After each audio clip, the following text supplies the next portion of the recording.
Prends une seconde, respire profondément, car en cet instant précis, le ciel est en train d'agir. As-tu déjà eu cette sensation d'être invisible? Comme si personne ne remarquait ta présence? Comme si ta souffrance n'avait aucune valeur aux yeux du monde? Rien de ce que tu vis n'est un hasard. Si tes yeux lisent ces lignes maintenant, c'est parce que Dieu lui-même a voulu que ton cœur s'arrête ici. Parmi des millions de vidéos, des milliers de distractions et d'innombrables choix, tu es tombé sur ce message. Et ce n'est pas une coïncidence, c'est une rencontre divine. Le Seigneur t'a conduit ici parce qu'il veut te parler. Il a une parole spéciale pour toi, une parole que ton âme attendait depuis longtemps. Dieu connaît ton nom, il connaît tes pensées les plus secrètes. Il a vu tes larmes dans le silence de la nuit. Et aujourd'hui, il t'a choisi pour te rappeler quelque chose d'essentiel. Tu n'as jamais été seul. Même lorsque tu avais l'impression que personne ne te comprenait, sa main était posée sur toi. Même quand tout semblait s'effondrer, sa grâce te portait sans que tu t'en rendes compte. Ce n'est pas un hasard si ton cœur bat plus fort en ce moment. C'est le signe que Dieu t'appelle à revenir vers lui, à te rappeler que ta vie a un sens, que ta douleur n'est pas vaine, et que son amour n'a jamais cessé de veiller sur toi. Ce n'est pas vous qui m'avez choisi, mais moi, je vous ai choisi. Jean chapitre 15, verset 16. Tu n'es pas ici par hasard. Ce n'est pas un simple clic, ni une coïncidence. C'est Dieu qui t'a conduit jusqu'à ce message, en ce moment précis. Il t'a choisi aujourd'hui. Il veut te parler, te révéler ce que ton cœur soupire en silence depuis longtemps. Reste bien jusqu'à la fin, car quelque chose d'essentiel va s'ouvrir en toi. Tu découvriras pourquoi Dieu t'appelle et comment marcher selon sa volonté. Si ce message te touche déjà, abonne-toi à cette chaîne Lumière en Christ et aime cette vidéo pour qu'elle touche d'autres vies. Et écris en commentaire « Je suis prêt à marcher là où Dieu m'appelle ». Car aujourd'hui, ce n'est pas une vidéo que tu regardes, c'est une rencontre divine que tu vis. Quand Dieu choisit un homme ou une femme, ce choix n'est jamais léger, ni temporaire. Il ne se base pas sur ton passé, ni sur ton apparence, mais sur l'appel qu'il a placé en toi dès le sein de ta mère. Jérémie l'a entendu de la bouche même de l'Éternel. Avant que je t'ai formé dans le ventre de ta mère, je te connaissais. Jérémie chapitre 1, verset 5.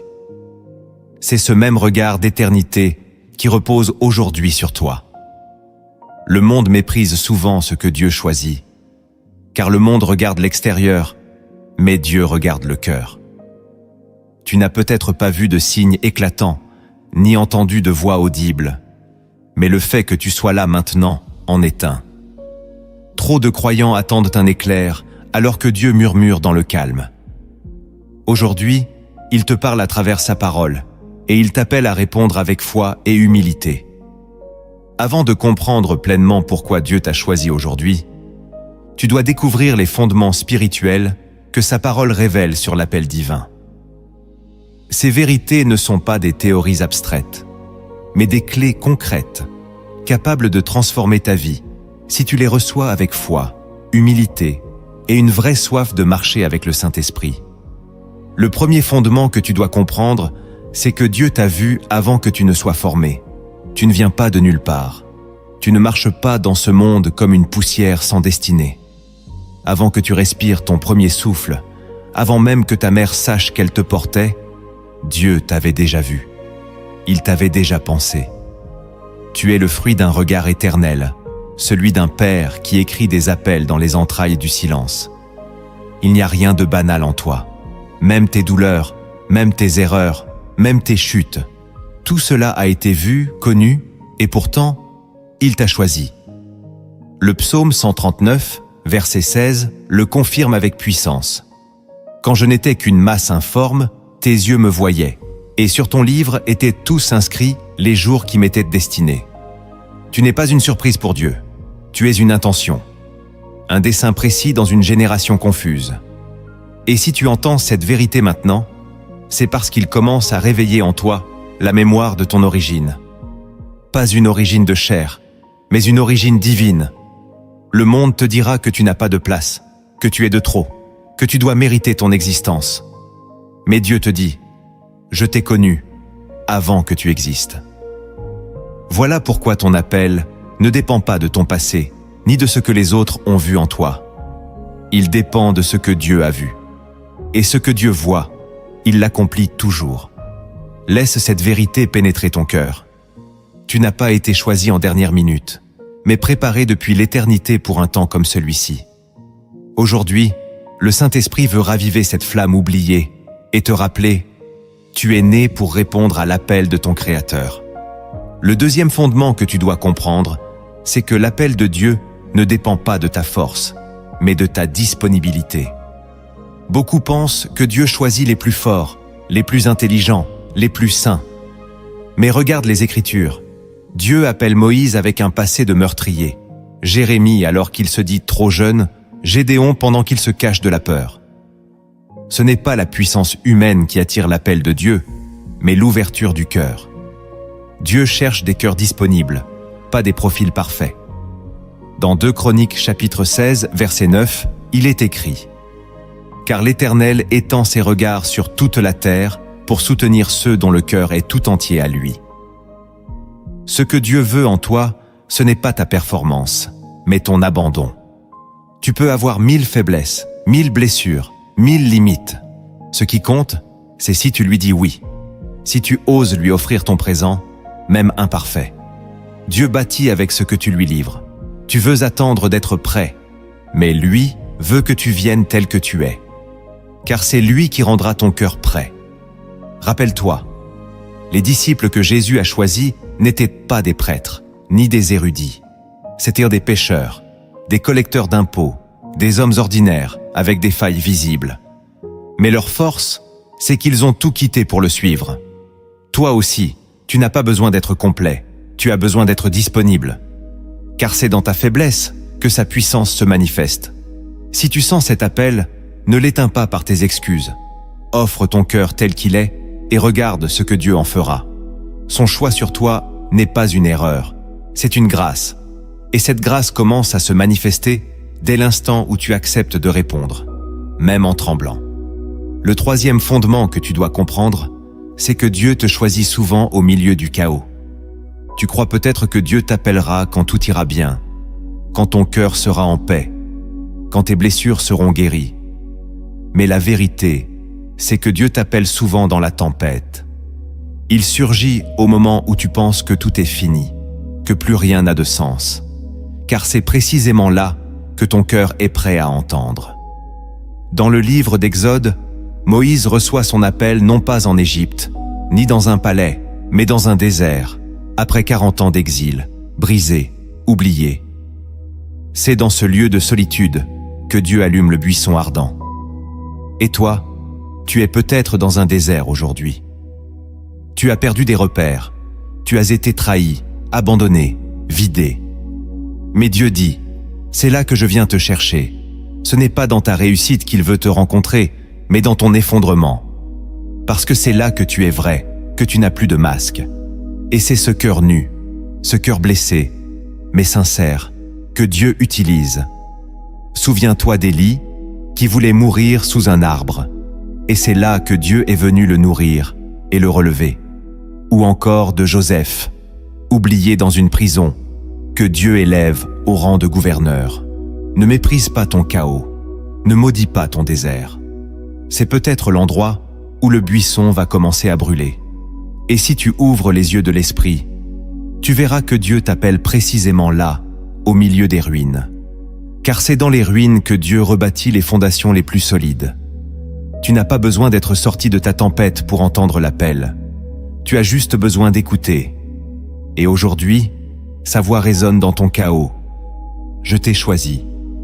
Le quatrième fondement que tu dois comprendre, c'est que Dieu ne t'appelle pas pour toi, mais pour les autres. L'appel de Dieu n'est jamais centré sur ton confort personnel. Il t'appelle parce qu'il veut passer à travers toi. Tu es un canal, pas une fin en soi. Et si tu ignores cela, tu risques de vivre ton appel comme un fardeau ou une énigme. Dans Ésaïe chapitre 49, verset 6, Dieu dit à son serviteur, « Je fais de toi la lumière des nations, pour porter mon salut jusqu'aux extrémités de la terre. » Tu n'es pas choisi pour être applaudi. Tu es choisi pour servir. Tu n'es pas béni pour t'enrichir. Tu es béni pour bénir.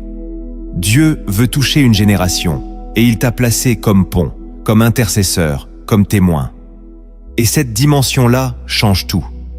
Elle te sort du nombril spirituel. Elle te réveille à ta mission. Car ce que tu vis n'est pas que pour toi. Ce que tu traverses, ce que tu surmontes, ce que tu apprends, Dieu veut s'en servir pour guérir d'autres cœurs. Ton appel est lié à des âmes, des visages que tu ne connais pas encore, mais que Dieu a déjà placés sur ton chemin. Quand tu dis oui à Dieu, tu dis oui à un peuple. C'est pourquoi l'ennemi veut t'arrêter. Pas à cause de toi, mais à cause de ce que tu portes pour les autres. Alors ne doute plus. Ton obéissance libérera des captifs. Ton témoignage deviendra un refuge. Tu n'as pas à tout comprendre, tu as à te rendre disponible. Et le reste, Dieu s'en charge. Il a déjà préparé les cœurs que ton appel va toucher. Tu ne portes pas seulement un appel, tu portes une mission. Le 5e fondement que tu dois comprendre, c'est que l'appel de Dieu grandit avec ton obéissance. Tu cherches peut-être des grandes révélations, des signes évidents, une mission spectaculaire. Mais l'appel de Dieu commence souvent dans l'ordinaire. Il te parle dans les petites choses et observe ta fidélité. Jésus a dit « Celui qui est fidèle dans les petites choses, l'est aussi dans les grandes ». Luc chapitre 16, verset 10. Si tu n'obéis pas à ce qu'il te montre aujourd'hui, pourquoi te confierait-il davantage demain? Beaucoup attendent une grande mission, mais ignorent la voie qui les pousse à prier 10 minutes de plus, à pardonner quelqu'un, à témoigner à un ami. Dieu t'éduque dans le concret, il te façonne pas à pas. Chaque fois que tu lui obéis, même timidement, tu ouvres une porte pour l'étape suivante. C'est comme une marche. Ce n'est qu'en posant ton pied que la marche suivante apparaît. Tu ne peux pas rester assis à attendre de tout comprendre. L'appel se révèle dans le mouvement. Regarde Abraham. Il n'a pas reçu tout l'itinéraire, mais il a quitté son pays. Il a avancé avec une parole. Et Dieu a bâti sur cette foi. Si tu veux voir ton appel s'épanouir, commence par obéir à ce que tu sais déjà. Ce que Dieu t'a dit hier. Reviens à cette prière, à ce pardon, à ce pas de foi que tu n'as pas encore osé faire. C'est là que l'appel grandit. Ce n'est pas dans l'attente passive des grandes révélations, mais dans l'obéissance active aux petites instructions. Et c'est pourquoi tu dois écrire maintenant en commentaire « Je choisis d'obéir, même quand je ne comprends pas tout ». Car l'appel n'attend pas que tu sois parfait. Il attend que tu sois prêt à avancer, une étape à la fois, main dans la main avec Dieu. Le 6e fondement que tu dois comprendre, c'est que Dieu t'appelle pour briser une chaîne générationnelle. Tu crois peut-être que ton histoire est banale, que tu n'es qu'un maillon de plus dans une lignée oubliée. Mais si Dieu t'a choisi aujourd'hui, c'est parce qu'il veut briser un cycle à travers toi. Il t'a placé dans cette famille, dans cette époque, dans ce contexte précis, pour renverser ce qui semblait inévitable. Il est écrit dans Ézéchiel chapitre 22, verset 30, « Je cherche parmi eux un homme qui élève un mur, qui se tienne à la brèche devant moi en faveur du pays. » Tu es cet homme, tu es cette femme. Dieu te cherche pour tenir la ligne. Il ne t'a pas appelé parce que tout allait bien dans ta lignée, mais précisément parce que tout allait mal. Et il veut commencer une nouvelle histoire avec toi. Peut-être que personne avant toi n'a été fidèle. Peut-être que tu viens d'un héritage d'échecs, d'abus, de silence, de pauvreté ou d'orgueil spirituel. Mais Dieu t'a vu. Et il a décidé que ça s'arrête ici. À travers ton obéissance, ta foi, ton engagement, il va rebâtir quelque chose de nouveau. Tu n'es pas la suite d'une malédiction. Tu es l'interruption d'une lignée brisée. Tu es le point de rupture que le ciel attendait. Mais pour cela, il faut que tu acceptes de te lever, même si tu trembles, même si tu n'as pas tous les mots. Car la puissance de Dieu ne descend pas sur les lignées parfaites, elle descend sur les cœurs obéissants. Tu n'as pas à tout porter, tu as à dire oui. Et dans ce oui, il libérera une force que tu n'as jamais connue. Ce n'est pas juste ton appel personnel, c'est un combat générationnel. Et ta victoire deviendra l'héritage des autres. Alors tiens bon, ce que tu es en train d'entendre n'est pas pour flatter ton ego, c'est pour t'équiper à tenir le mur. Le 7e fondement que tu dois comprendre, c'est que ton appel s'active quand tu sors de l'ombre. Tu ne peux pas répondre à Dieu en restant caché. Il y a des saisons où Dieu te forme dans le secret, mais il vient toujours un temps où il te demande de sortir, de te montrer, de prendre position. Car la lumière ne sert à rien sous un lit, elle doit briller.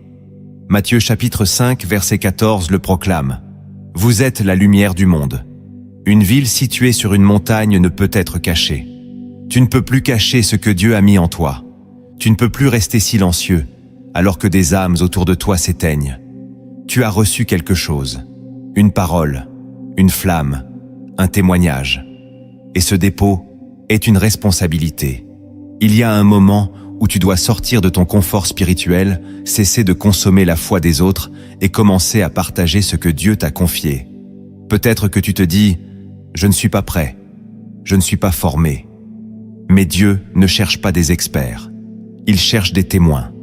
Tu n'as pas besoin de tout savoir. Tu as juste besoin d'être vrai. Et quand tu te tiens debout, même avec tremblement, le ciel te soutient.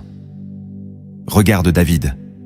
Avant de devenir roi, il a osé se lever contre Goliath, alors que tout le monde tremblait. C'est cette audace spirituelle que Dieu veut réveiller en toi. Tu n'as pas été sauvé pour rester muet.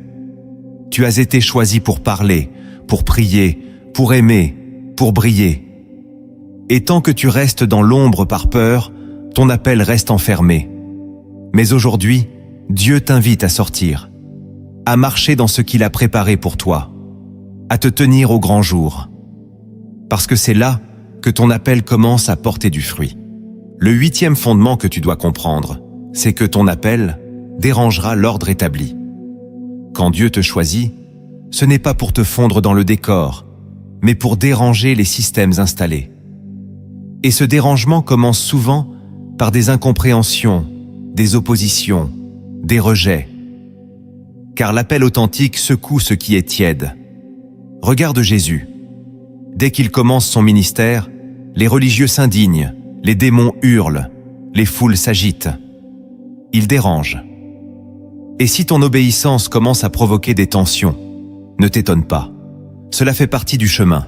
Luc, chapitre 12, verset 49, révèle cette parole tranchante. « Je suis venu jeter un feu sur la terre, et qu'ai-je à désirer, s'il est déjà allumé ?» Ce feu, c'est la vérité qui brûle les illusions. C'est la lumière qui expose les ténèbres. Et si Dieu t'appelle, c'est pour allumer ce feu autour de toi. Tu seras parfois mal compris, isolé, critiqué même par ceux que tu aimes. Mais ne recule pas. C'est le signe que tu es en train de marcher là où Dieu t'envoie. L'appel dérange parce qu'il bouscule les compromis. Il met le doigt sur ce que les autres préfèrent cacher. Il interroge les consciences. Il renverse les habitudes mortes. Et si tu veux porter ce feu, tu dois accepter de déranger. Tu n'es pas appelé à plaire, mais à obéir. Tu n'es pas choisi pour entrer dans les normes, mais pour manifester le royaume. Et cela demandera du courage. Mais rassure-toi, tu n'es pas seul. Le Saint-Esprit te remplira de force. Et même si tu ne vois pas immédiatement le fruit, la semence de ton obéissance portera du fruit en son temps. N'éteins pas ce que Dieu allume. Ne rentre pas dans le moule. L'appel qui repose sur toi est là pour déranger et pour réveiller. Le 9e fondement que tu dois comprendre, c'est que ton appel se fortifie dans l'épreuve. Tu crois peut-être que l'appel devrait te protéger des souffrances, que suivre Dieu t'épargnerait les tempêtes. Mais c'est l'inverse qui se produit souvent. L'épreuve ne signifie pas que Dieu t'a abandonné. Elle signifie qu'il est en train de t'équiper. Dans Jacques chapitre 1, verset 3, il est écrit « La mise à l'épreuve de votre foi produit la patience. » Ce que tu vis n'est pas une punition, mais une formation. Dieu permet certaines larmes, certains retards, certains silences, non pas pour te détruire, mais pour te fortifier, car ton appel aura besoin de maturité. Et la maturité vient dans le feu. Regarde Joseph. Avant de gouverner, il a été trahi, vendu, emprisonné. Regarde Moïse. Avant de libérer Israël, il a passé 40 ans dans le désert. Regarde Paul, appelé dès sa conversion, mais formé dans l'isolement. L'épreuve n'est pas un mur, c'est un passage. Elle creuse en toi une profondeur que rien d'autre ne peut produire. Et si tu refuses cette saison, tu resteras fragile. Mais si tu l'embrasses avec foi, tu verras ton âme s'élargir. Tu commenceras à porter du poids spirituel. Ton discernement grandira. Ton autorité s'affermira. Et surtout, ta compassion deviendra réelle. Parce que ceux que Dieu utilise avec puissance sont ceux qui ont pleuré en silence. Alors ne maudis pas cette étape. Ne rejette pas cette douleur. Elle est en train de former en toi un instrument que Dieu pourra vraiment utiliser. Tu n'es pas brisé inutilement. Tu es façonné intentionnellement. Et quand la saison changera, tu comprendras que l'épreuve était la main invisible de Dieu qui te préparait à tenir ton appel. Le 10e fondement que tu dois comprendre, c'est que ton appel est irrévocable, même si tu es tombé. Tu as peut-être échoué, tu as peut-être abandonné, tu t'es peut-être sali, détourné, compromis, et tu crois que Dieu a changé d'avis, que son choix t'a quitté, que tu as tout perdu. Mais écoute ceci, car les dons et l'appel de Dieu sont irrévocables. Romains chapitre 11, verset 29. Ce que Dieu a mis sur ta vie n'a pas expiré. Il ne retire pas sa main parce que tu es tombé. Il attend ton retour. Il t'appelle encore. Il te dit comme à Pierre après sa trahison, « Paie mes brebis ». Il ne te rappelle pas à cause de ta fidélité, mais à cause de son amour. Et cet amour couvre une multitude de fautes. Ce n'est pas une excuse pour rester dans le péché, mais une invitation à revenir, à recommencer, à te relever. Tu n'as pas perdu ton appel, tu l'as juste mis en pause. Mais aujourd'hui, le ciel vient réactiver cette promesse. Dieu n'a pas changé d'avis sur toi, et il veut te restaurer, pas seulement dans ton cœur, mais aussi dans ta mission. Car souvent, les plus grands appelés sont ceux qui connaissent la chute. Ils savent ce qu'est la grâce. Ils n'enseignent pas depuis la hauteur, mais depuis la vérité. Et cette vérité attire les âmes. Alors ne laisse pas la honte t'éloigner de ta mission. Viens tel que tu es. Reprends là où tu avais arrêté. Même si tu n'es plus le même, Dieu reste fidèle. Il n'a pas changé. Et ton appel non plus. Maintenant que tu as reçu les fondements visibles de ton appel, il est temps d'aller plus loin. Il existe des vérités spirituelles que beaucoup ignorent, mais que Dieu révèle à ceux qu'il a vraiment choisis. Ce sont des révélations profondes, parfois dérangeantes, mais nécessaires si tu veux marcher pleinement dans la volonté du Père. La première vérité cachée, c'est que ton appel provoque une guerre invisible dès l'instant où tu y réponds. Beaucoup de croyants s'étonnent que leur vie devienne plus difficile après avoir dit oui à Dieu. Mais ce qu'ils ignorent, c'est que l'instant où tu choisis de marcher dans ton appel, tu déclares une guerre spirituelle. Ce que tu portes est un danger pour le royaume des ténèbres. Et l'ennemi ne reste pas passif. Il ne craint pas les chrétiens inactifs, mais il tremble devant ceux qui commencent à obéir. Paul dit dans Éphésiens chapitre 6, verset 12, « Car nous n'avons pas à lutter contre la chair et le sang, mais contre les dominations, contre les autorités, contre les princes de ce monde de ténèbres. » Tu n'es pas attaqué à cause de ton passé, mais à cause de ton futur. Tu déranges l'enfer par ton oui. Tu fais trembler des forteresses par ta fidélité. Et même si tu ne vois pas cette guerre, tu la ressens. Fatigue inexpliquée, opposition soudaine, confusion intérieure, tentation accrue. Tout cela n'est pas le fruit du hasard. C'est la réaction du monde invisible qui tente de te détourner avant que tu ne portes du fruit. C'est pour cela que tu dois être armé. Tu ne peux pas répondre à ton appel sans prière, sans parole, sans onction. Dieu ne t'envoie pas seul. Il t'équipe, mais c'est à toi d'enfiler l'armure. Ne pense pas que cette guerre est un signe d'échec. Au contraire, c'est la preuve que tu avances. Et même si tu te sens faible, souviens-toi que tu es déjà plus que vainqueur. Dieu combat avec toi. Et ce qui a été commencé dans l'esprit ne sera pas arrêté par la chair. Alors tiens ferme. Ne baisse pas les bras.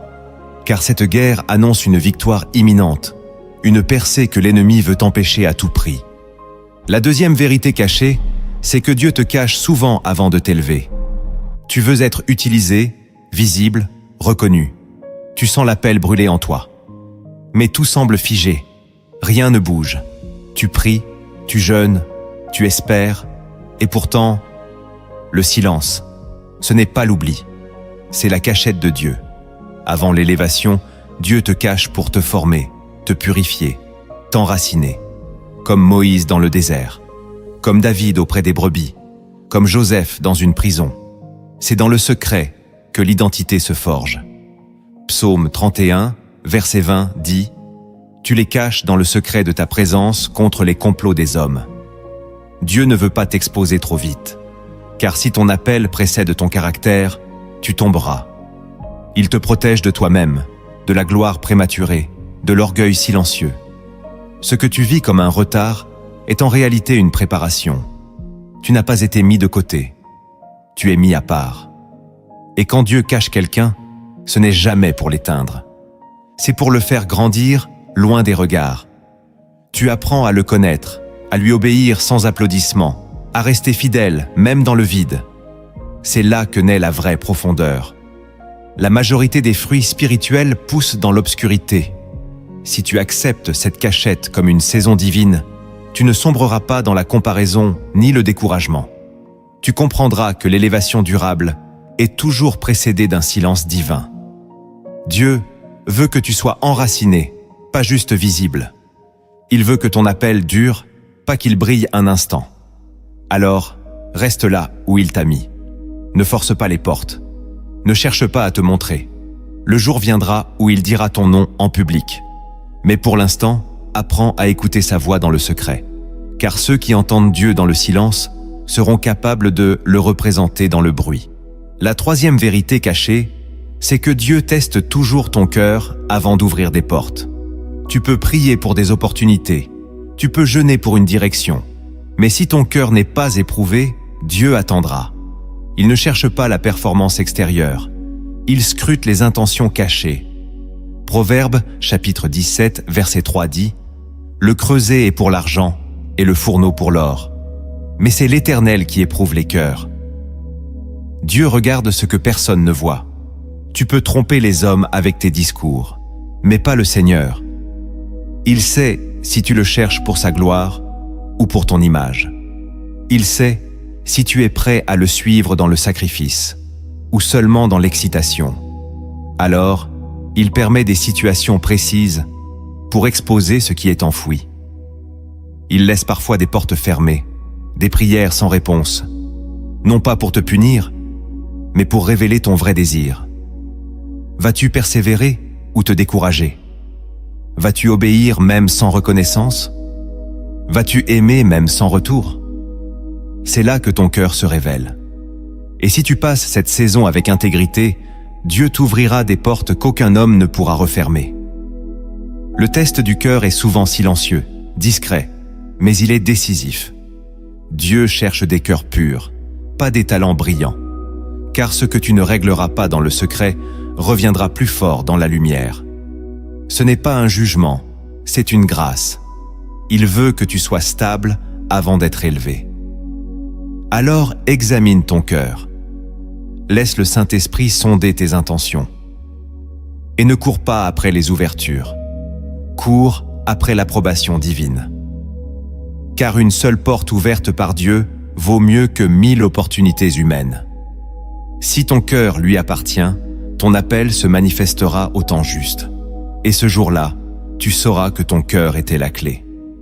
La quatrième vérité cachée, c'est que l'appel authentique attire l'isolement. Tu ne le choisis pas, mais tu le ressens. Plus tu t'approches de Dieu, plus certains s'éloignent de toi. Tu te demandes pourquoi tes amis ne te comprennent plus, pourquoi les conversations te laissent vide, pourquoi les invitations diminuent. Ce n'est pas un hasard, c'est un tri divin. Matthieu chapitre 10, verset 36. Le dit avec force. L'homme aura pour ennemi les gens de sa maison. L'appel dérange les habitudes. Il déplace les priorités. Et ce déplacement crée une tension, un malaise, une rupture. Tu n'as pas changé de cœur, mais ta direction a changé. Et cela suffit pour troubler ceux qui sont restés immobiles. Dieu permet cet isolement pour t'attacher à lui seul. Il ne veut pas que tu te nourrisses de validation humaine. Il veut que tu apprennes à dépendre de sa voix, même dans le silence des hommes. C'est douloureux, mais c'est sain. Jésus lui-même s'est retrouvé seul, rejeté, incompris même par ses disciples. Et pourtant, c'est dans cette solitude que la mission s'est affirmée. Si tu ressens ce vide autour de toi, ne panique pas. C'est un signe que tu avances. Ceux qui sont attachés au confort ne te suivront pas là où Dieu t'emmène. Et ce n'est pas grave. Dieu prépare des connexions divines, des alliances spirituelles pour la suite. Mais pour l'instant, accepte d'être seul avec lui, car c'est dans cette solitude que ton intimité avec Dieu grandira. Tu ne peux pas porter un appel collectif avec un cœur dépendant des autres. Tu dois apprendre à marcher seul, pour ensuite guider les autres. Et ce que tu construiras dans l'isolement deviendra un refuge pour ceux qui viendront après toi. La 5e vérité cachée, c'est que Dieu regarde comment tu traites les petites responsabilités. Tu veux impacter des foules, mais ignore les tâches simples. Tu veux entendre sa voix pour les nations, mais tu négliges la voix qui te demande de bénir ton voisin. Mais Dieu regarde tout. Luc chapitre 16, verset 10, le dit sans détour. Celui qui est fidèle dans les moindres choses l'est aussi dans les grandes. Ce que tu fais quand personne ne regarde détermine ce que Dieu te confiera quand tous te verront. L'appel ne commence pas sur une estrade, mais dans le secret de l'obéissance quotidienne. As-tu prié pour cette personne que Dieu a placée sur ton cœur? As-tu partagé cette parole qu'il t'a inspirée? As-tu honoré ce temps de jeûne qu'il t'a soufflé? Dieu teste ton sérieux avec les petites choses. Il ne cherche pas la grandeur, mais la fidélité. Car celui qui méprise les petites semences ne mérite pas les grandes moissons. Tu veux l'onction, mais refuse l'humilité. Tu veux la mission, mais rejette la discipline. Mais Dieu ne se laisse pas impressionner par tes désirs. Il agit selon tes fruits. Et ces fruits se manifestent d'abord dans les détails. Tu veux être prophète? Commence par écouter. Tu veux être serviteur? Commence par laver les pieds. Tu veux conduire? Apprends à obéir.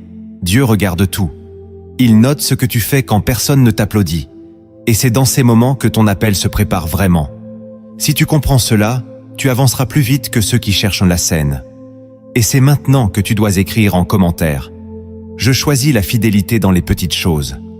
Car c'est là que Dieu t'observe. Et c'est là qu'il commence à bâtir ton élévation.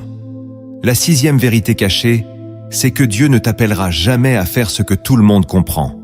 Si tu veux marcher dans l'appel de Dieu, prépare-toi à être incompris. Ton entourage ne comprendra pas toujours tes choix. Tes décisions sembleront insensées, même pour les croyants autour de toi.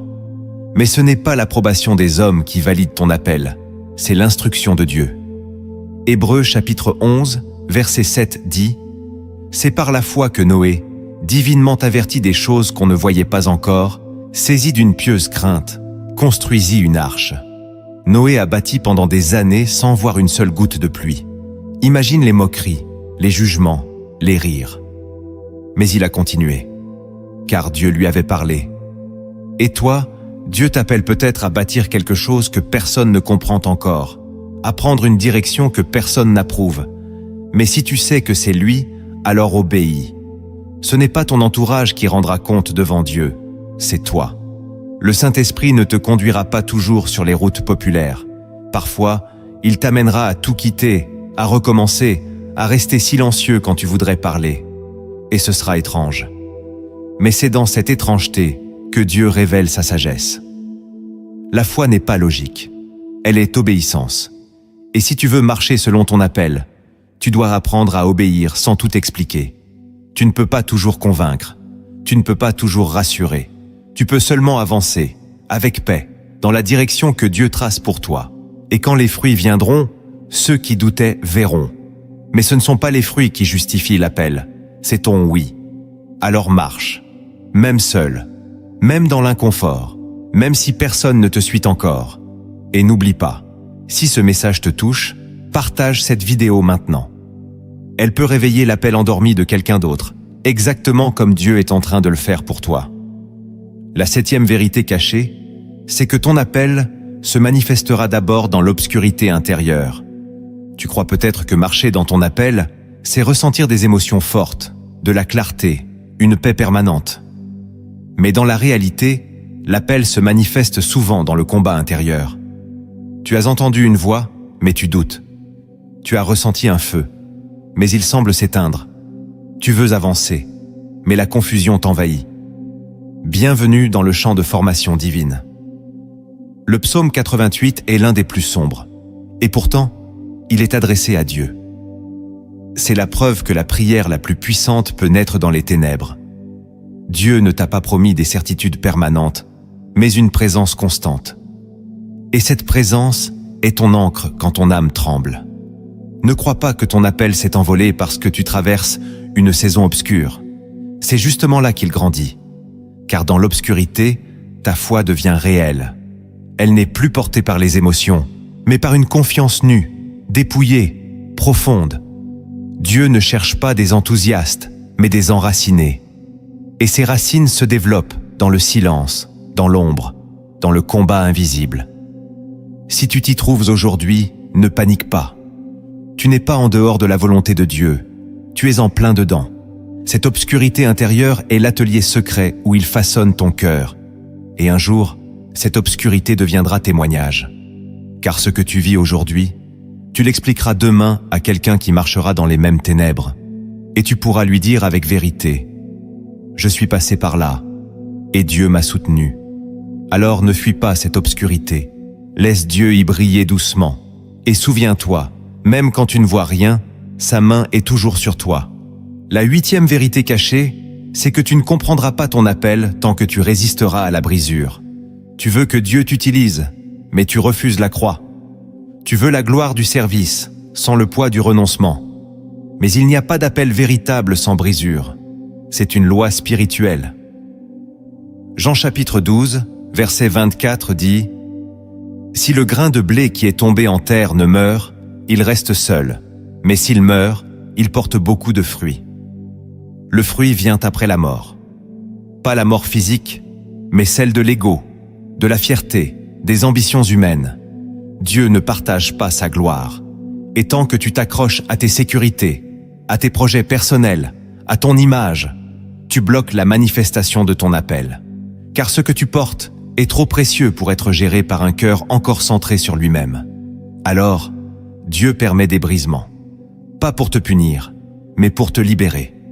Il coupe des relations, il ferme des portes, il te confronte à tes limites. Et tu cries, tu ne comprends pas. Mais c'est dans ces larmes que naît ton autorité. C'est dans ce vide que ton oreille s'ouvre. Tu commences à dépendre réellement de lui. Et c'est là que ton appel devient pur. Plus centré sur toi, mais sur lui. Ne fuis pas la brisure. Ne la redoute pas. Elle est le passage obligé de toute personne appelée. Jésus lui-même a été brisé avant d'être glorifié. Et toi, tu veux porter son nom sans passer par son chemin? Laisse-toi briser. Pleure s'il le faut. Mais ne résiste pas. Car au bout de cette vallée, il y a une onction que le confort ne donnera jamais. Et cette onction, c'est elle qui rendra ton appel vivant, tranchant, fécond. La 9e vérité cachée, c'est que Dieu te révélera ton appel en plusieurs étapes. Tu veux tout comprendre tout de suite. Tu veux voir la fin dès le début. Mais Dieu ne fonctionne pas comme ça. Il te parle par étapes, par fragments, par obéissance progressive. C'est un chemin, pas un plan détaillé. Proverbe chapitre 4, verset 18 dit « Le sentier des justes est comme la lumière de l'aurore, dont l'éclat augmente jusqu'au milieu du jour. » Ce que tu vois aujourd'hui n'est qu'une lueur. Mais si tu avances, la lumière grandit. Et ce que tu ne comprends pas maintenant te paraîtra évident demain. Dieu te teste dans le mouvement. Il ne te révèle pas tout pour te forcer à lui faire confiance. Si tu savais tout, tu n'aurais plus besoin de foi. Mais l'appel est une école de confiance. Tu avances sans tout voir. Tu obéis sans tout saisir. Et dans ce processus, ton oreille spirituelle s'affine. Tu apprends à reconnaître sa voix. Tu t'attaches à sa présence, pas à la mission. Et c'est cela qu'il veut. Que tu le suives, pas que tu comprennes. Alors accepte de ne pas tout savoir. Marchez ensemble. Et sache que chaque pas d'obéissance révèle un nouveau niveau.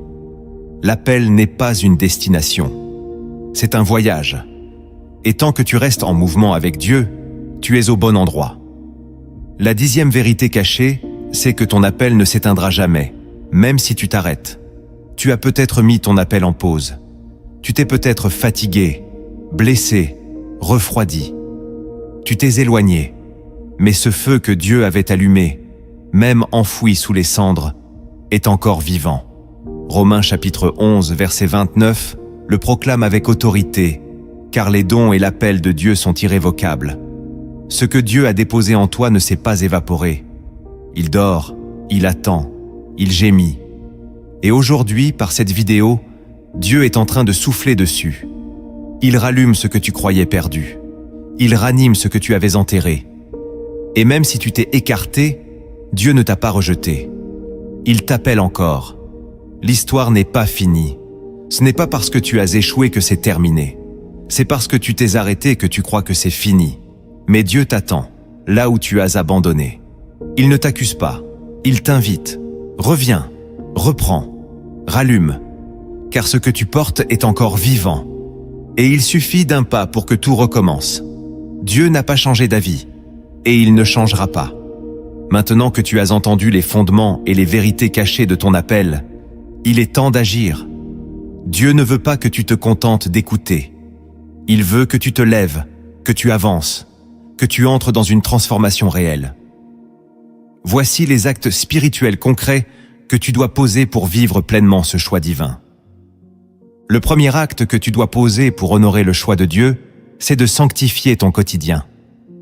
L'appel de Dieu ne commence pas dans les grandes missions visibles, mais dans la fidélité cachée. Tu ne peux pas marcher avec Dieu tout en entretenant une atmosphère de compromis. Ta chambre, ton téléphone, tes pensées, tes choix, tout doit refléter que tu appartiens à quelqu'un de saint. Hébreux chapitre 12, verset 14 est clair. Recherchez la paix avec tous et la sanctification, sans laquelle personne ne verra le Seigneur. Tu peux prier fort, jeûner longtemps, chanter haut. Si ton cœur flirte avec l'impureté, ton appel restera bloqué. Sanctifier ton quotidien, ce n'est pas vivre dans la peur du péché, mais dans la conscience de la présence. Tu n'es plus à toi, tu es mis à part. Et cette mise à part doit se voir dans tes habitudes, ce que tu regardes, ce que tu dis, ce que tu pardonnes, ce que tu refuses. Dieu cherche des cœurs sobres, pas parfaits, mais intègres. Tu ne peux pas invoquer le feu de Dieu et nourrir la chair en silence. Si tu veux que ton appel prenne racine, il faut que ta vie soit un terrain propre, pas stérile, juste propre. C'est dans la sanctification que l'onction coule librement. Tu ne peux pas être à moitié à Dieu. Il te veut tout entier, et ce tout commence dans le quotidien. Apprends à dire non. Apprends à fermer des portes. Apprends à poser des limites. Car chaque limite tracée dans l'obéissance ouvre une dimension nouvelle dans l'appel. Et ne crois pas que tu es seul dans ce combat. Le Saint-Esprit est là pour t'aider. Tu n'as pas besoin de tout changer en un jour. Tu as juste besoin de commencer quelque part, aujourd'hui, là où tu es.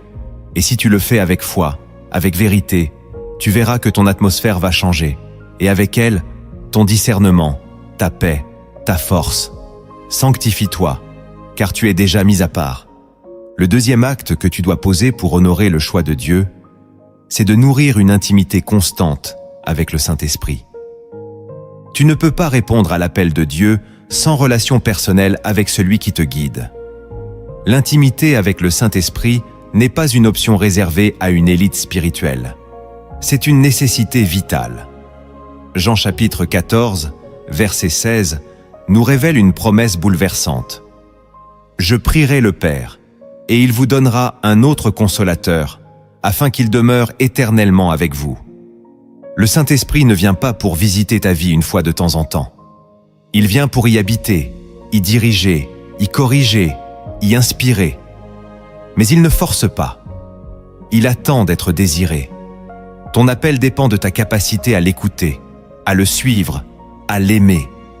Et cela ne se fait pas en courant, ni en l'effleurant de temps en temps. Cela demande du temps, du silence, de la profondeur. Tu dois apprendre à rester devant Dieu sans rien demander, juste pour le contempler. Tu dois apprendre à l'écouter dans les versets, dans les soupirs, dans les interruptions de ta journée. Il veut te parler au-delà des mots. Il veut t'enseigner la douceur, la vérité, la direction. Et plus tu t'approcheras de lui, plus ton cœur s'alignera avec celui du Père. L'intimité, c'est la base de toute puissance spirituelle authentique. Ce n'est pas le bruit qui change les choses, c'est la proximité. Et si tu veux porter un feu qui ne s'éteint pas, il doit brûler dans le secret. Ne cherche pas à parler à tous si tu n'as pas d'abord parlé avec lui. Car tout appel qui n'est pas connecté à l'intimité devient une agitation charnelle. Reviens au lieu secret. Réserve-lui du temps. Parle-lui avec simplicité. Et surtout, écoute. Car c'est dans le calme que l'appel devient clair. Et c'est dans cette communion invisible que tu seras fortifié pour accomplir ce que personne ne comprend. Le troisième acte que tu dois poser pour honorer le choix de Dieu, c'est de marcher dans le pardon radical. Tu ne peux pas avancer vers ton appel tout en traînant les chaînes de l'amertume. Le pardon n'est pas un conseil biblique, c'est un ordre vital. Matthieu chapitre 6, verset 14, te le rappelle avec solennité. Si vous pardonnez aux hommes leurs offenses, votre Père céleste vous pardonnera aussi. Tu ne peux pas demander à Dieu d'ouvrir des portes pendant que ton cœur reste fermé aux autres. L'appel de Dieu passe par un cœur libre. Et ce cœur ne peut être libre que s'il est vidé du poison du passé. Tu as peut-être été trahi, humilié, rejeté. Et ce que tu as vécu est réel. Mais si tu veux guérir, tu dois relâcher. Pas parce que les autres méritent, mais parce que toi, tu ne peux pas porter cela plus longtemps. Le pardon, ce n'est pas oublier, c'est délier. C'est choisir de ne plus être prisonnier du mal subi. Et c'est ce choix-là qui libère ton futur. Tant que tu retiens la dette de l'autre, tu bloques la provision de Dieu dans ta vie. Le canal est obstrué. Tu ne peux pas marcher léger si ton âme est alourdie de colère. Dieu veut couler à travers toi. Mais il ne coule pas à travers un cœur fermé. Pardonne. Même si la blessure est encore vive. Même si l'autre ne reconnaît rien. Pardonne pour avancer. Pardonne pour respirer. Pardonne pour entendre à nouveau la voix de Dieu sans brouillard. Et si tu n'y arrives pas seul, demande au Saint-Esprit. Il ne t'abandonnera pas dans ce processus. Il t'enseignera le langage de la grâce. Car ton appel n'est pas seulement lié à ton don. Il est aussi lié à ton cœur. Et ce cœur doit rester tendre, libre, ouvert. Le pardon est le chemin invisible par lequel Dieu t'élève. Le quatrième acte que tu dois poser pour honorer le choix de Dieu, c'est de développer l'obéissance immédiate. L'obéissance différée est une désobéissance maquillée. Tu ne peux pas marcher dans ton appel en remettant à demain ce que Dieu te demande aujourd'hui. Chaque retard spirituel devient un terrain pour la confusion, la peur ou la désillusion. Proverbe chapitre 3, verset 5, te donne la clé. Confie-toi en l'Éternel de tout ton cœur et ne t'appuie pas sur ton intelligence. Tu veux comprendre avant d'obéir. Mais la logique ne produit pas la foi. C'est la foi qui ouvre les portes. Dieu te teste souvent sur des détails, une parole à prononcer, un geste à faire, un sacrifice à poser. Et ta réponse immédiate détermine ce qu'il te confiera ensuite. Tu n'as pas besoin d'attendre une confirmation prophétique pour obéir à une conviction intérieure claire. Le Saint-Esprit parle dans ton cœur et il attend que tu répondes. Tu veux qu'il parle plus? Réponds à ce qu'il t'a déjà dit. L'obéissance rapide est le signe d'un cœur aligné. Elle ouvre des dimensions de grâce que la lenteur spirituelle ne verra jamais. Et tu n'as pas besoin de ressentir quoi que ce soit. Obéir ne dépend pas d'un frisson. C'est une décision. C'est poser un pas alors que tu trembles. C'est dire oui quand ton âme veut reculer. Et c'est là que le ciel s'ouvre. Car Dieu honore ceux qui le prennent au sérieux. Si tu veux vivre ton appel, tu dois devenir un homme ou une femme qui obéit sans négociation. Le Seigneur ne cherche pas des exécutants. Il cherche des fils, et les fils obéissent par amour, pas par peur. Alors décide aujourd'hui de le suivre sans condition, car c'est dans cette obéissance immédiate que tu verras des percées immédiates. Le 5e acte que tu dois poser pour honorer le choix de Dieu, c'est de t'entourer de relations qui protègent ton feu. Tu ne peux pas porter un appel de Dieu en t'attachant à ceux qui ne respectent pas ce que tu portes. Les mauvaises relations ne volent pas seulement ton temps. Elles éteignent ton zèle, détournent ta concentration, salissent ta vision. 1 Corinthiens chapitre 15, verset 33 est clair. Les mauvaises compagnies corrompent les bonnes mœurs. Tu ne peux pas ignorer cela. Même Jésus choisissait ses cercles. Il aimait tous, mais ne s'exposait pas à tous. Tu dois faire de même. Si quelqu'un éteint ta foi à chaque rencontre, pose-toi des questions. Si une amitié t'éloigne de la prière, t'introduit dans des compromis, t'épuise spirituellement, ce n'est pas une coïncidence. C'est une alerte. Ton feu est précieux. Il faut le protéger. Entoure-toi de personnes qui te poussent à Dieu, qui te reprennent dans l'amour, qui prient avec toi, qui te rappellent ton appel quand tu l'oublies. Ce ne sont pas les plus nombreux, mais ce sont les vrais. Et si tu es seul pour un temps, accepte-le. Il vaut mieux être seul dans la vérité qu'entouré dans la confusion. Dieu t'enverra les bonnes personnes au bon moment. Mais il attend d'abord que tu fasses le tri. Tu ne peux pas porter une mission céleste en étant intoxiqué par des liens terrestres. Sépare-toi si nécessaire. Ce n'est pas du mépris, c'est de la protection. Car ton appel ne survivra pas si tu le laisses entre les mains de ceux qui n'y croient pas. Et si ce message résonne en toi, écris en commentaire « Je choisis de protéger le feu que Dieu a mis en moi. » Car ce feu est ton héritage. Ne le laisse pas s'éteindre à cause de relations mal alignées. Le 6e acte que tu dois poser pour honorer le choix de Dieu, c'est d'apprendre à gérer le silence divin. Tu as été appelé, tu as obéi, tu as sanctifié ta vie. Mais soudain, le ciel se tait. Plus de direction claire, plus de réponse immédiate, juste le silence. Et tu te demandes, ai-je fait une erreur? Dieu m'a-t-il oublié? Suis-je encore choisi? Mais ce que tu ne sais peut-être pas, c'est que le silence de Dieu est une phase essentielle dans ton appel. Il est écrit dans Amos chapitre 8, verset 11. « Voici, les jours viennent, dit le Seigneur, l'Éternel, où j'enverrai la famine dans le pays. Non une faim de pain, ni une soif d'eau, mais la faim d'entendre les paroles de l'Éternel. » Le silence te donne faim. Il creuse ta foi. Il t'apprend à t'appuyer sur ce que Dieu a déjà dit, plutôt que de courir après une nouvelle parole. Il te forme à la maturité spirituelle. Le silence t'oblige à sonder ton cœur, à purifier tes motivations, à rester fidèle sans encouragement. Et c'est dans cette fidélité silencieuse que Dieu mesure la profondeur de ton appel. C'est facile de le suivre quand tu ressens sa présence, mais c'est dans l'absence apparente que l'amour se prouve. Le silence n'est pas un abandon, c'est un test. Dieu veut savoir si tu l'aimes pour ce qu'il donne ou pour ce qu'il est. Et si tu tiens ferme, si tu continues à marcher malgré le vide, tu verras une percée plus grande que ce que tu imagines. Beaucoup abandonnent pendant cette saison, pensant que Dieu s'est retiré. Mais toi, tiens bon, même dans le silence, son regard reste sur toi. Il t'observe, il t'évalue, il t'aime.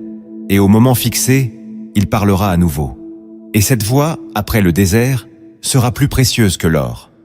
Le 7e acte que tu dois poser pour honorer le choix de Dieu, c'est de faire de ta vie un témoignage vivant. Ton appel ne se limite pas à ce que tu fais dans une église, un micro ou un ministère visible. Ton appel, c'est ta vie entière. Dieu veut faire de toi un témoignage vivant. Il veut que ton quotidien parle de lui, que ton attitude révèle son cœur, que ton parcours reflète sa fidélité. 2 Corinthiens chapitre 3, verset 2 dit « Vous êtes notre lettre, écrite dans nos cœurs, connue et lue de tous les hommes. Tu es une lettre, tu es un message. Les gens qui t'entourent ne lisent pas toujours la Bible, mais ils te lisent, toi. Et ce qu'ils voient de Dieu en toi peut changer leur destinée. Chaque décision que tu prends, chaque réaction face à l'injustice, chaque choix dans l'ombre, chaque pardon silencieux, tout cela parle. Ce sont des versets vivants. Tu ne sais jamais qui t'observe. Tu ne sais jamais qui attend un signe de Dieu à travers toi. Et c'est pour cela que tu dois marcher avec intégrité. Pas pour impressionner, mais pour refléter. Car si Dieu t'a choisi, c'est aussi pour que ta vie devienne un miroir de sa grâce. Tu n'as pas besoin de tout réussir. Tu as besoin d'être vrai. Tu as besoin de laisser Dieu traverser ton histoire. Même tes erreurs peuvent y devenir des chapitres puissants si tu les lui remets. Même tes cicatrices peuvent révéler sa guérison. Alors n'attends pas d'être parfait pour impacter. Sois fidèle là où tu es. Et vis de manière à ce que, même sans parler, les autres discernent que tu es un enfant du roi.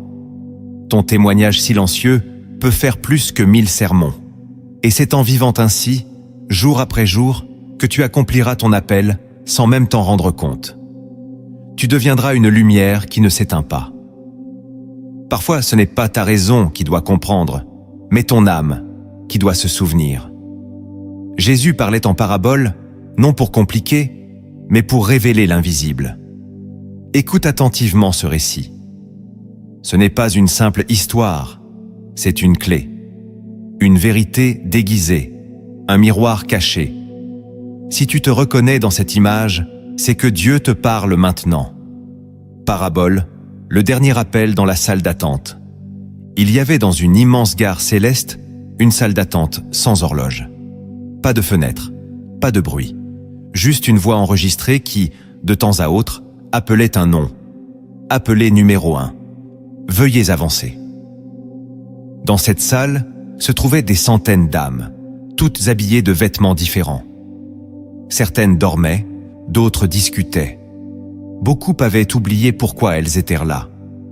Parmi elles, un homme nommé Sélam, vêtu d'un manteau poussiéreux, restait assis depuis ce qui lui semblait être des années. Il se souvenait qu'au début, son cœur battait fort. Il attendait son appel avec impatience, mais à force d'attendre, il s'était lassé. Il avait commencé à croire qu'il s'était trompé, que son nom n'allait jamais être prononcé. Autour de lui, les autres avaient fait pareil. Ils avaient créé une routine. On jouait, on débattait. Certains critiquaient ceux qui avaient déjà été appelés. On avait même dessiné un faux horaire sur le mur pour se donner une illusion d'ordre. La salle d'attente était devenue une maison d'habitude. Mais un jour, la voix retentit différemment. Elle n'appelait pas de numéro. Elle disait « Ceci est le dernier appel pour celui qui reconnaît sa mission oubliée. » Le silence se fit. Personne ne bougea. Tous se regardèrent, hésitants. Certains rirent, d'autres haussèrent les épaules. Mais Sélam, lui, sentit quelque chose brûler dans sa poitrine. Une phrase qu'il avait entendue autrefois dans un rêve lui revint. « Quand le dernier appel sonnera, ton silence sera ton reniement. » Il se leva d'un coup, sans comprendre pourquoi, et marcha vers la porte. À peine avait-il franchi le seuil que la salle derrière lui s'effaça comme un mirage. Il n'y avait plus rien, plus de bancs, plus de murs, plus de foule. Seulement un chemin étroit qui descendait vers une vallée lumineuse. Une voix douce s'éleva alors, mais cette fois, ce n'était pas une bande enregistrée. C'était un souffle vivant. Je t'attendais. Tu pensais que je t'avais oublié, mais c'est toi qui t'étais endormi. Aujourd'hui, tu as répondu. Et à partir de maintenant, tu n'attendras plus. Tu marcheras. Sélam tomba à genoux. Ses vêtements poussiéreux tombèrent au sol comme une vieille peau. Et une nouvelle tunique, blanche et légère, se posa sur lui comme une étreinte. Il leva les yeux. Sur la colline en face, d'autres comme lui avançaient aussi. Tous avaient répondu au dernier appel. La leçon de cette parabole, c'est que le silence de Dieu n'est pas un refus. C'est un test. Et ton appel ne s'annule pas parce que tu t'es habitué à l'attente. Dieu appelle encore. Mais c'est ton cœur qui doit se réveiller. Ce n'est pas trop tard, c'est le bon moment. Le dernier appel est pour toi. Si tu l'entends aujourd'hui, avance. Tu as entendu sa voix. Tu as compris que ce n'est pas un hasard si tu as regardé cette vidéo jusqu'à la fin. Dieu t'a choisi aujourd'hui, pas hier, pas demain. Aujourd'hui. Il t'a parlé à travers chaque vérité, chaque fondement, chaque image, chaque parabole. Et maintenant, tu es face à un choix. Soit tu continues comme avant, en laissant cette flamme s'éteindre lentement, soit tu te lèves, avec foi, avec tremblement s'il le faut, mais avec un cœur décidé à ne plus fuir. L'appel de Dieu ne dépend pas de ton passé, ni de ta force, ni de tes mérites. Il dépend de ta réponse. Le Seigneur cherche un cœur qui dit « Me voici ». Pas un cœur parfait, mais un cœur sincère. Ce message est une convocation céleste, un appel silencieux mais irrésistible. Tu ne pourras plus dire que tu ne savais pas. Tu ne pourras plus ignorer ce que ton esprit a reconnu comme vrai. Maintenant, il te reste à répondre. Et la réponse ne se fait pas dans les émotions, elle se fait dans la foi. Tu es choisi, oui, mais c'est à toi de marcher. C'est à toi d'oser croire. Et Dieu, lui, ne t'abandonnera pas. Il te formera, te fortifiera, te purifiera, te soutiendra. Ce que tu as entendu aujourd'hui est le commencement d'un chemin. Un chemin où tu ne seras plus jamais seul. Un chemin où le Saint-Esprit marchera avec toi, jour après jour, combat après combat. Et à chaque pas, tu verras s'accomplir ce que Dieu avait prévu depuis toujours. Maintenant, écoute cette prière. Ne l'écoute pas comme un mot de fin, mais comme une parole vivante, une activation spirituelle, un sceau divin sur ton appel. Avant de fermer cette vidéo, je veux prier pour toi. Cette prière n'est pas un rituel, elle est un souffle, elle est un feu. Reçois-la comme si Dieu lui-même posait sa main sur ton cœur. Laisse chaque mot te traverser, te purifier, te réveiller, car c'est maintenant que tout commence. Seigneur, toi qui sondes les cœurs et connais les profondeurs invisibles de nos âmes, je te prie pour cette personne qui regarde cette vidéo. Tu connais sa fatigue, ses luttes intérieures, ses secrets, ses appels étouffés. Tu sais combien de fois elle a douté, chuté, hésité. Mais aujourd'hui, Seigneur, tu l'as conduite ici. Ce n'est pas un accident, c'est un rendez-vous. Un moment où le ciel descend sur la terre, où ton regard se pose sur un cœur que tu n'as jamais oublié. Je te prie maintenant, Saint-Esprit, de venir raviver la flamme en elle. Là où l'appel s'est endormi, souffle à nouveau. Là où l'espérance s'est refroidie, allume le feu. Là où les blessures ont fermé des portes, viens avec ta guérison. Je te prie, Seigneur, de briser toute chaîne d'illégitimité spirituelle. Qu'elle ne dise plus jamais « Je ne suis pas digne, je ne suis pas capable, je ne suis pas prêt ». Car toi, tu qualifies ceux que tu appelles. Par ton sang, tu purifies. Par ton esprit, tu fortifies. Par ta grâce, tu rends possible ce qui semblait impossible. Seigneur, fais taire toutes les voix de confusion dans ses pensées. Qu'elle entende clairement ta voix qui dit « Je t'ai choisi, je t'aime, je t'envoie ». Je te demande de poser ta paix sur sa maison, sur sa famille, sur son passé, sur ses souvenirs, sur ses blessures. Que toute peur cachée s'efface maintenant dans ta lumière.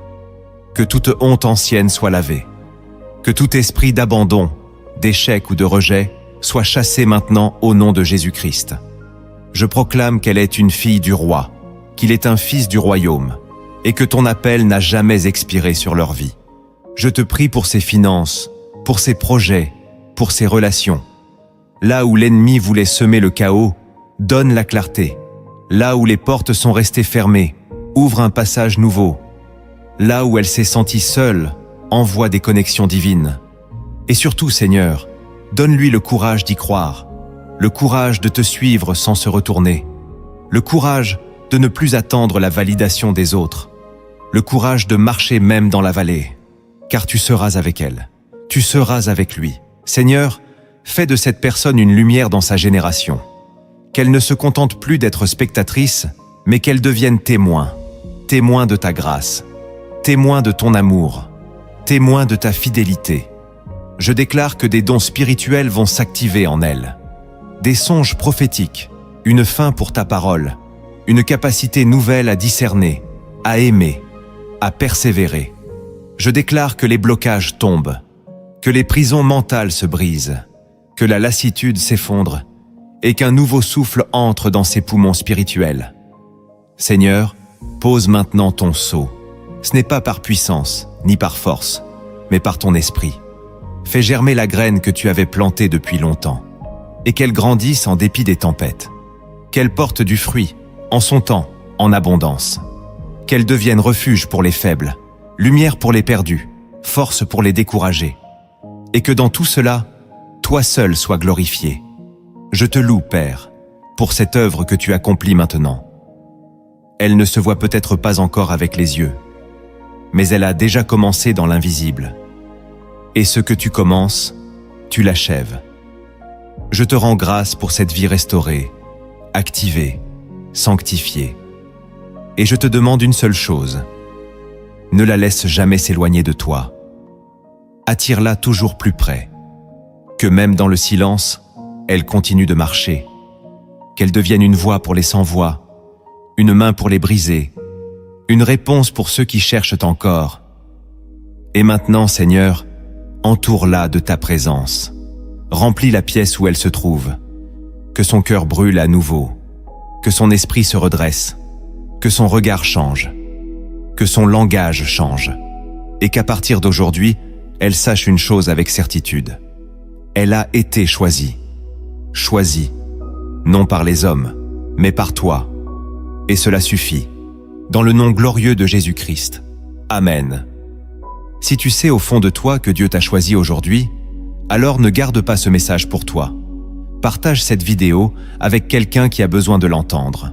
Abonne-toi à cette chaîne Lumière en Christ pour ne rien manquer des prochains messages et écris en commentaire « Je choisis de répondre à l'appel de Dieu aujourd'hui ». Car l'obéissance commence toujours par une réponse simple mais sincère.